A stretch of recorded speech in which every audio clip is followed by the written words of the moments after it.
네, 반갑습니다. 소개받은 이기복입니다. 요번에 이제 새로 그 추진 단장님 새로 바뀌는 뭐 시간이 돼서 뭐 제가 좀 맡게 되는데요. 일단 뭐 저는 미래부에서 그 ICT 디바이스 쪽 CP를 좀 맡고 있습니다.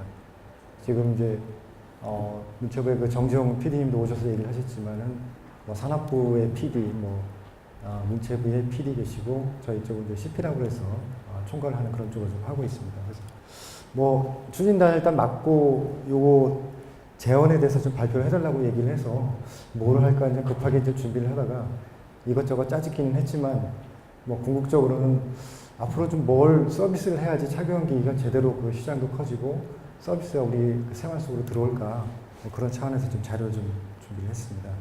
뭐 목차는 보시는 바와 같고요.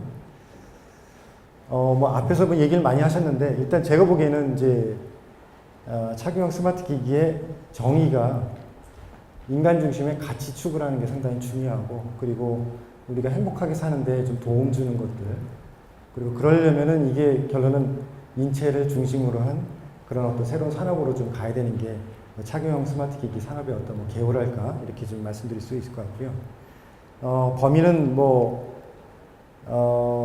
구현을 하는 방법이 여러 가지가 있겠지만은 중요한 게 이제 과연 인체에 어떻게 적용이 될 것인가. 그래서 착용이나 부착이나 또 최근 얘기 나오는 것들이 삽입 그리고 실질적으로 이제 먹어서 저희가 좀 이제 어느 쪽에 이제 부착이 되면서 저희 신체 내부의 뭐 상황을 좀 파악하는 이런 쪽도 얘기가 있기 때문에 그러기 위한 디바이스라든가 부품 모듈 그리고 저희가 좀 중요하게 보는 것들이 이제 소프트웨어가 아마 중요하겠고 그리고 어떻게 서비스 플랫폼을 만들어서 사회에다가 다양한 그 혜택을 볼 수 있게끔 하겠는가 하는 그런 것들이 중요하다고 좀 볼 수 있겠습니다. 그러기 위해서 이제 중요한 부분이 센서하고 빅데이터 그리고 뭐 IoT라든가 뭐 이동통신 이런 것들이 좀 접목이 되지 않겠는가 좀 생각이 들고요. 그렇게 따지니까 사실은 신산업군으로 새롭게 그 어떤 다가올 차세대의 그 산업군이 아닐까 뭐 그런 생각이 좀 들고요. 그리고 또 한 가지 이제 이 착용형 스마트 기기의 특징이라면은 아시겠지만 소량으로 되게 되고 다분종입니다. 이제 그 얘기는 대기업군에서도 일부 하고 있지만 중소 중견기업이나 벤처에서 다양하게 할 수 있는 그런 영역이라고 볼 수 있겠고요. 그런 차원에서는 새로운 그 경제를 창조하는데 상당히 중요한 역할을 하리라고 좀 보이고 있습니다.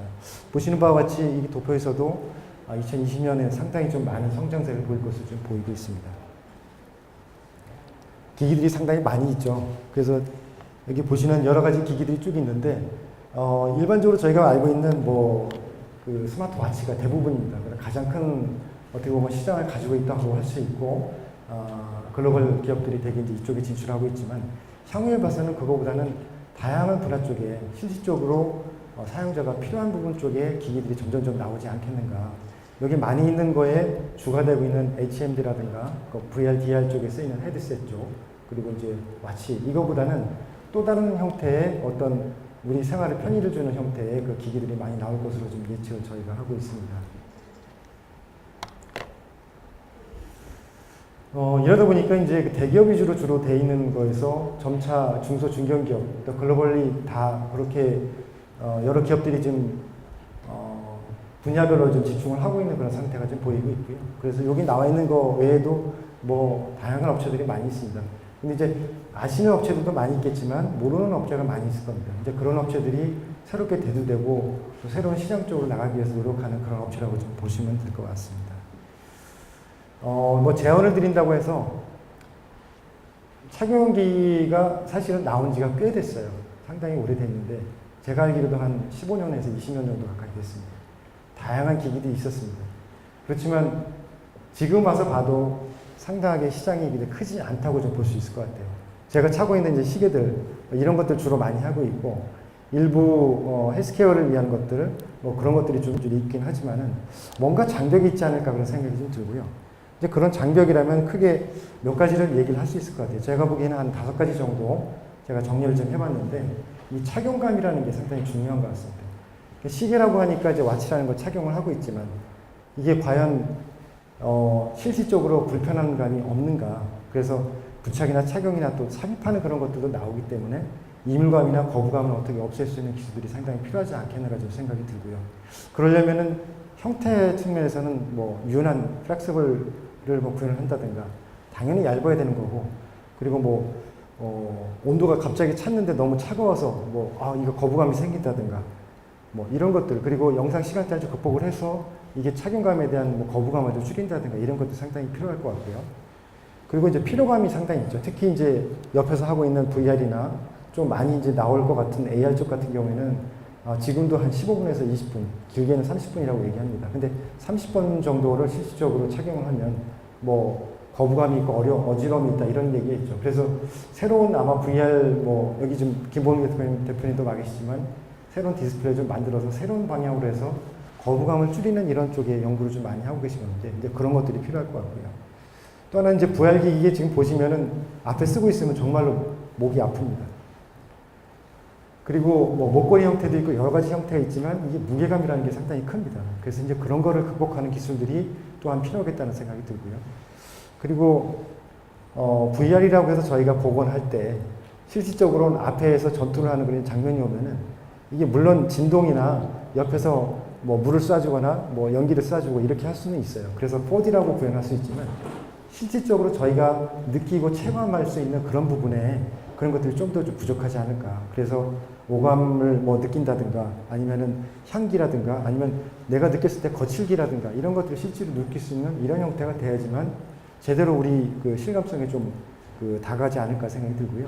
마지막으로 다 아시는 제일 중요한 얘기 중에 하나가 배터리 문제입니다. 그래서 배터리에 대한 기술들은 국내에서도 많이 특히 산업부라든가 미래부 여러 기관 부처에서 많이 하고 있지만 이런 쪽이 많이 연구가 돼야지 실질적인 착용 기기가 대중화되지 않을까 지금 생각이 듭니다. 여기 좀 보시면은 이쪽에 이제 S사에서 만든 그 스마트 워치가 있죠. 그리고 그 옆에 쪽에는 이제 대만의 HTC라는 회사에서 만든 VR 기기가 있습니다. 이게 뜯어보니까 이렇게 돼 있다 이거죠. 근데 보시면은 이제 배터리 같은 게 딱 들어가 있는 게 결론은 그 면적이 한계가 되어 있기 때문에 사용 시간이 정해져 있어요. 이거 맥스로 쓰면 거의 이틀 정도 쓰더라고요. 그래서 그 정도 되는 것들이라든가. 그리고 FPGA나 PCB 같은 게 들어가 있고 거기에 반도체라는 게 들어갑니다. 이런 것들이 결론 보면은 그 형태가 고정되어 있는 상태를 항상 유지를 해야 되는 거죠. 그래서 그걸 극복할 수 있는 뭔가가 필요하지 않을까 하는 생각이 좀 들고요. 그래서 그런 거를 극복하려면은 또 다른 어떤 기술들이 들어가겠는데 지금 현재의 기술에서 앞으로 좀 보고 있는 여러 가지 기술들에 대한 또 기술 발전이라고 발표하고 있는 것들의 대부분을 보시면은 플렉서블하든가 실제는 얇거나 아니면 인체에 좀 거부감을 줄이기 위한 노력들이 있는 것들이 이제 보이게 됩니다. 그래서 이제 그런 걸 위한 노력들이 필요하게 되겠고 그래서 그런 걸 적용한 플렉서블 어떤 착용한 기기가 향후에는 좀 저희 생활 쪽에 좀 더 들어와서 저희가 이제 편하게 사용할 수 있는 부분에 좀 사용되지 않을까 생각이 들고요. 그래서 이제 그런 걸 활용했을 경우에는 에너지 관련된 쪽에 실질적으로 제가 바로 착용하고 있으니까 그걸 조정을 할 수 있다든가 가전제품하고 저하고 연동돼서 냉장고 아니면 기타 TV 집안에 있는 센서들과 연동하는 그런 부분들 그리고 아무래도 이제 착용이기 때문에 가장 중요한 헬스케어 관련된 쪽에 연결돼서 그런 것들을 체크해주는 그런 형태로 되기 위한 착용형 플렉서블화가 앞으로 가지 않을까 지금 생각이 좀 듭니다. 그래서 그렇게 되면은 지금 나와 있는 그 맨 위쪽에 이제 좌측에 있는 그 그림을 보시면은 스마트폰이 있죠. 그래서 스마트폰이 실질적으로는 들고 다니기도 힘들고 뒷주머니에다 넣기도 힘듭니다. 그래서 양복 주머니에 넣기도 하고 주머니에다 넣어서 갖고 다니기도 하죠. 그래서 이제 그런 것들이 실질적으로는 플렉서블화 된다면 실질적으로 손에 착용하다가 쓸 때만 핀다든가 그걸 더 넓히면은 태블릿 같은 그런 형태가 된다든가 이런 것들이 좀 앞으로 응용이 이런 형태로 될 것 같고요. 기타 다른 저희가 보고 있는 군사적인 것도 있겠고 헬스케어나 아니면 의료용 쪽 여러 분야로 또 응용이 될 거라고 좀 예측을 합니다. 그러려면 이제 뭐가 필요할까? 저희 고민해 보니까 아까 말씀드렸던 그 기판이랄까 아니면 디스플레이랄까 그리고 반도체 칩이라는 게 있죠. 그건 이제 그냥 흔히 말하면 딱딱합니다. 그리고 그 형태는 고정이 돼 있어요. 근데 그게 휘어지지 않고 그런 형태가 안 된다면은 아직까지도 계속 이물감이 생기고 거부감이 느껴지는 그 착용형 기기로서 시장 확대가 좀 어렵다는 그런 생각이 든다는 얘기죠. 그래서 여기에 이제 거론됐던 여러 가지 기술들이 앞으로 좀 개발될 기술들이 아닐까 그런 생각이 좀 들고요. 그래서 최근에 연구들이 많이 되고 있는 것들이 있어요. 그래서 기판 같은 경우도 실질적으로 다양한 부품들, 반도체에 칩으로 들어가는 부품들을 저런 기판에 다 내장을 시켜서 이렇게 휘게 한다든가 그 밑에 있는 것들 보면은 실질적으로 요 가운데 있는 그 오른쪽 가운데 있는 보시면은 동그란 웨이퍼 같이 돼 있죠. 반도체라는 게 웨이퍼 위에서 이제 구성이 되는데 저기는 필름 위에서 그런 것들이 구성이 됩니다. 그래서 그 필름 위에서 구성된다는 얘기는 결론은 플렉서블한 다양한 기기에 적용될 수 있는 기술들에 대한 기반이 될 수 있을 거라는 이제 그런 연구들이 좀 있다는 얘기고요. 그리고 말씀드렸던 디스플레이, 특히 최근에 나오는 게 이제 의료용 쪽 관련된 쪽 얘기 많이 있죠. 그래서 그쪽에 디스플레이 좀 적용을 시킨다든가 아니면 이제 플렉서블한 다양한 형태로 디스플레이를 구현을 해서 이것들이 저희가 좀 편하게 착용할 그런 형태로 하는 기반이 될 것으로 보고 있고요. 아까 전 PD님 얘기하셨지만 UI UX가 저도 상당히 중요하다고 생각이 듭니다. 정말로 가장 그 스마트 기기에서 가장 중요한 부분은 다른 여러 가지도 있지만은 센서와 특히 UI UX 같은 그런 부분이 상당히 중요하다고 보는데 그런 센서나 UI UX 같은 경우도 이렇게 필름 형태로 만들어서 실질적으로는 그냥 붙이면 되는 형태로 해서 우리가 좀 착용할 때 유용하게 쓸 수 있는 그런 기술들이 좀 개발이 돼야 되고 현재도 연구를 하고 있지만 상용화 좀 돼야 될 것으로 좀 보고 있습니다. 아까 잠깐 그 신지 사무관님 얘기를 하셨는데 웨어러블 사업이 지금 시작이 됐고요. 그래서 간략하게 말씀드리면 뭐 예산은 이렇게 되어 있습니다. 근데 중요한 부분이 어떤 부분을 할까에 대한 것들을 그 미래부와 산업부가 같이 협력해서 같이 하고 있고 지금 이제 문체부에도 오셨기 때문에 향후에 이런 부분들은 좀 더 협력해서 진행하면 좋을 것 같다 생각이 드는데요. 크게 이제 4가지로 되어 있습니다. 그래서 입력하는 기술들, 그래서 실질적으로 터치로 넣을 것인가 아니면 입력하는 기술, 그리고 이게 이제 보여지는 것들이 디스플레이로 보여지는데 이게 작은 걸로 보여지는지 아니면 큰 화면인지 아니면 내가 실질적으로 느낄 수 있는 어떤 출력으로서 나올 것인지 하는 그런 기술들이 있고요. 그걸 빠르게 처리하는 게 가장 중요하지 않겠습니까? 그래서 처리 기술.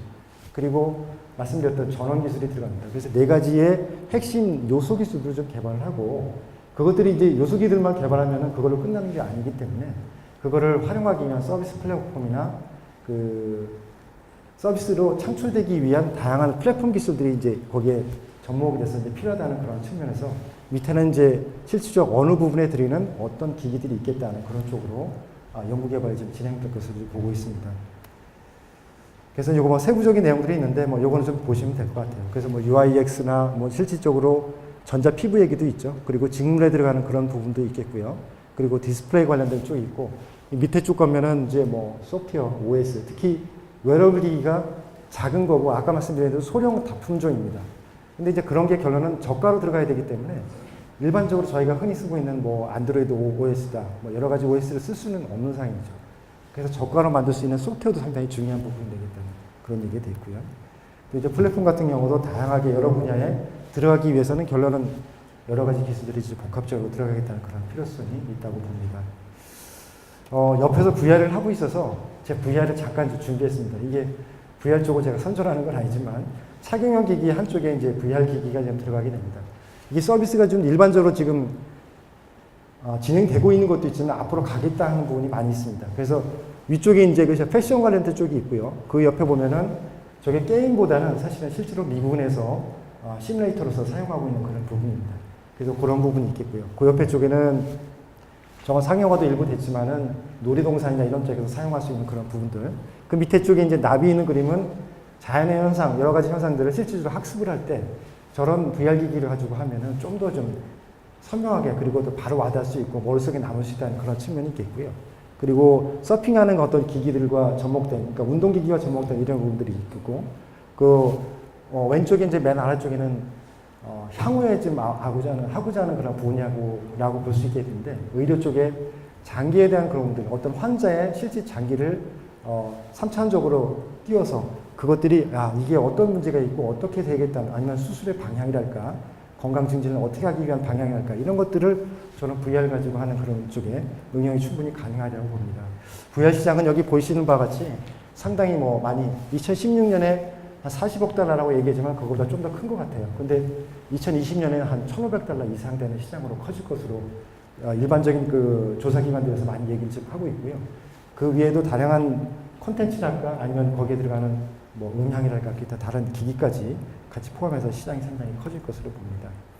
이게 이제 VR이라는 게 게임하고 연결되기 때문에 게임 시장도 뭐 전 세계적으로 골고루 사실은 그 상당히 좀 발전을 하고 있는 것 같아요. 그래서 이런 착용한 VR 기기 같은 경우는 왼쪽에 있는 거 보시면 뭐 삼성이다, LG다, 구글, 뭐 오클러스, 그리고 소니, 뭐 HTC 다양한 업체들이 대개 보면은 대기업 업체들이 이런 쪽에 많이 하고 있어요. 근데 이제 이쪽에서 하고 있는 것들은 본인이 갖고 있는 컨텐츠와 본인이 갖고 있는 부품 소재 그리고 본인의 영업망, 서비스망 가지고 좀 합니다. 근데 이제 그것만 가지고 과연 착용한 기기, 특히 VR 쪽이 성공하겠는가를 보면은 그거 외에 다양한 분야죠. 예를 들어서 자동차 쪽에 접목한다든가, 아니면 드론하고 연결시킨다든가, 아니면은 음악을 들을 때 음악의 어떤 3차원적인 영상을 같이 보면서 할 수 있는 그런 부분들, 학습 이런 쪽에 적용되려면 대기업 중심이 아니라 좀 더 중소 중견 그리고 벤처기업 중에서 아이디어가 나와야지만 이런들이 사업들이 좀 커질 것으로 보고 있고요. 여기 있는 나오는 그 기업체들 보시면은 아시는 기업체도 있겠지만 이제 모르는 기업체도 많이 있으시면은 그런 쪽에 새로운 사업권을 좀 창출해서 특히 이제 스타트업으로서 실리콘밸리나 이런 쪽에서 투자를 많이 받고 또 크게 이제 커가기 위한 준비를 하고 있는 업체들도 많이 있습니다. 저희도 이제 그런 쪽에만 지원이 많이 필요하고 좀 보고 있고요. 그래서 이제 마지막으로 이제 전망을 뭐라고 할까. 중요한 거는 미래용 그 착용형 스마트 기기는 서비스가 어떻게 갈 것인가. 앞에서 말씀드렸던 거부감을 줄이고 실적으로 내가 지금 실감을 느낄 수 있는 이런 것들이 결론은 어떤 쪽으로 서비스를 갈 것인가 제일 중요할 것 같아요. 그래서 뭐 비행기 조종사 자격증을 딸 것인가 아니면은 어떤 스포츠를 배울 때 이걸 가지고 활용할까 뭐 그런 것도 있지만 우리가 생각하고 있는 일반적인 사항들 저희 밑에 보시면은 교육, 오락, 헬스케어 쭉 다 있죠. 그게 저희가 일반적으로 생각하는 모든 것이 다 서비스의 대상이라고 봅니다. 그래서 그거를 어떤 형태로 저희가 창출하느냐가 중요한 부분이 되겠고요. 그래서 아까 그 스마트 디바이스 2020 전략에 대해서 KICT 전략에서 심신 상부관님께서 얘기하셨지만 궁극적으로 따져보니까 다양한 여하튼 부품 모듈들이 들어가서 그것들이 기기 형태로 착용형 기기로 되고 이게 다시 우리 모든 산업에 적용되는 서비스로 창출되는 것이 과연 우리의 앞으로의 미래가 아닐까 생각이 들고 그런 쪽 연구 개발과 그리고 부처 간의 협력이 좀 많이 필요하다고 생각이 듭니다. 그래서 그런 쪽 관련돼서 좀 더 앞으로도 연구와 그리고 추진단에서 많이 협력을 하도록 하겠습니다. 예, 이상으로 발표를 마치겠습니다. 그